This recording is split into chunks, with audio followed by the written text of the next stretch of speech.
Welcome to the Geek Easy. Sit back, grab a libation of your choice, and relax, 'cause it's time to do some geek stuff in the Geek Easy.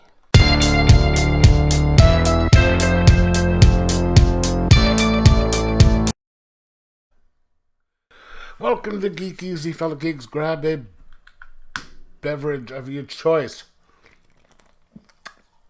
because today I'm going to be reviewing Stumptown, published by Oni Press, written by Greg Rucka and drawn by Matthew Southworth. Illustrated by Matthew Southworth. Okay, so this, I had no idea this existed until I saw, this series even existed until I saw this at my local used bookstore.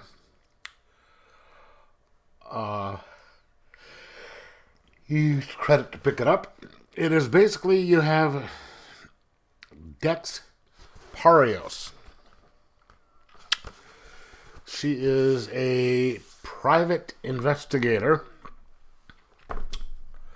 who has a bit of an attitude. She has a gambling problem, and she takes care of her younger brother who has, I think, Down syndrome. I don't think they specifically said, but it seems like it might be Down syndrome.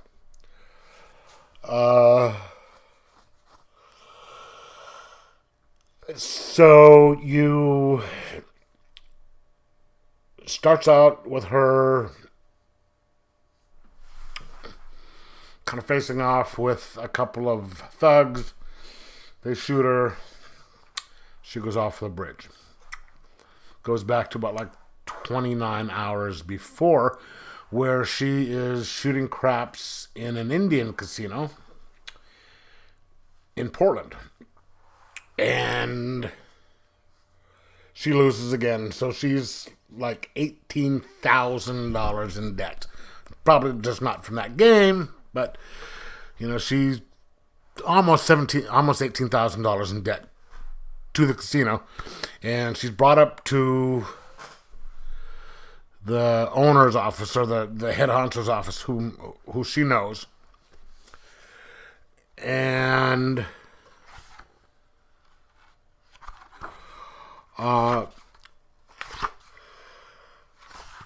her granddaughter disappeared. Just gone. And the woman wants her granddaughter to be found. She says, here's what we're going to do.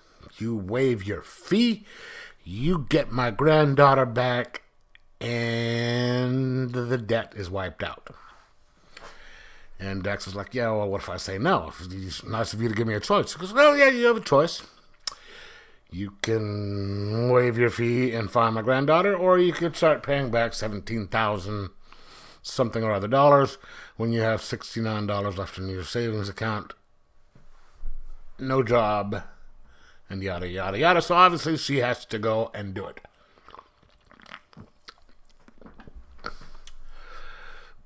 So as with a lot of stories, detective stories, you have people who already know that she's involved in the case. And they're trying to stop her, which is those two guys, and then found out there's two opposing factors of opposing groups who are trying to stop her while she is investigating where this 18-year-old girl went to. And trying to managing that while dealing with her brother, who is just basically a good little kid, but she has to try and, keep an eye on him because he's not exactly someone who is independent.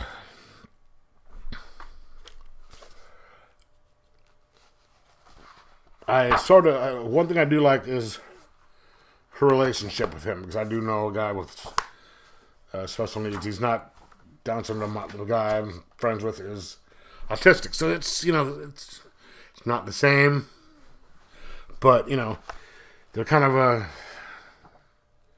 he reminded me of him because they're just someone who's just always kind of just happy and likes things and is does stuff. And my friend Chris, we go to cons together and stuff, and this guy seems to be along that not line, just basically a good dude that you need to you enjoy hanging out with. And so she's trying to solve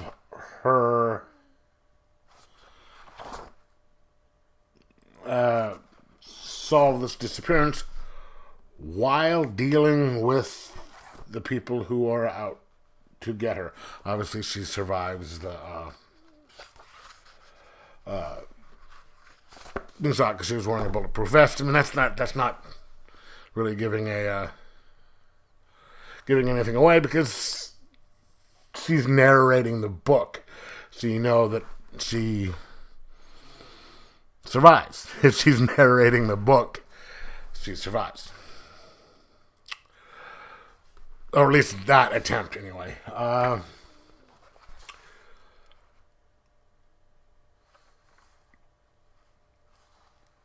If you the story is pretty straightforward. There's you can follow along with what's going on and all that, and you do have to pay a bit of attention, as you would with any mystery, to see what's going on.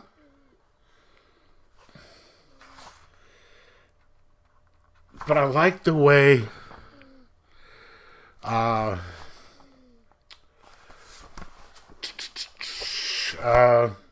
Matthew Southworth does the art. It's not super, it's not the ultra realistic style that I sort of like, or the Jim Lee type stuff that I like, but it sort of suits the mood. And, it doesn't really shy away from, violence. It doesn't shy away from things like that. And when somebody gets hurt, you can see that they had gotten hurt. And take a look at her face right there. She's got the black eye. Right? And it lasts a little bit before it heals and stuff. So and depending on the situation, it's a little bit lighter mood of an area part. It's a little lighter with the coloring. And then when you get to other areas, it gets a little darker, depending on the situation. It's a good story. I wish I had found out about this before, and I know that there are more volumes. I think there's 3 or 4 of them that I'm going to try and get a hold of at some point. But I do like this. I'm going to give this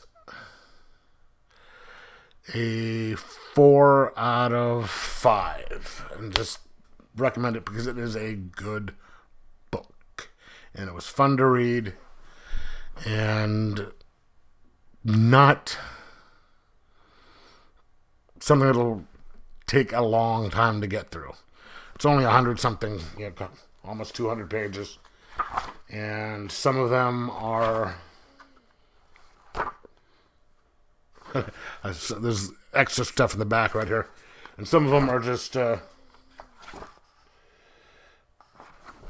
things with not a lot of dialogue in there. But it's a fun book. I do recommend it. You know, if you enjoyed kind of like what is that called, Gotham Central, by Rucka and Brubaker, this is kind of in the same vein, the crime investigative type. So if you like that, you like this. But anyway, 4.0 out of 5. I say pick it up, read it, because you'll enjoy it. Anyway, let me know in the comments below what you think of it. Like, subscribe, and most of all, enjoy your comics.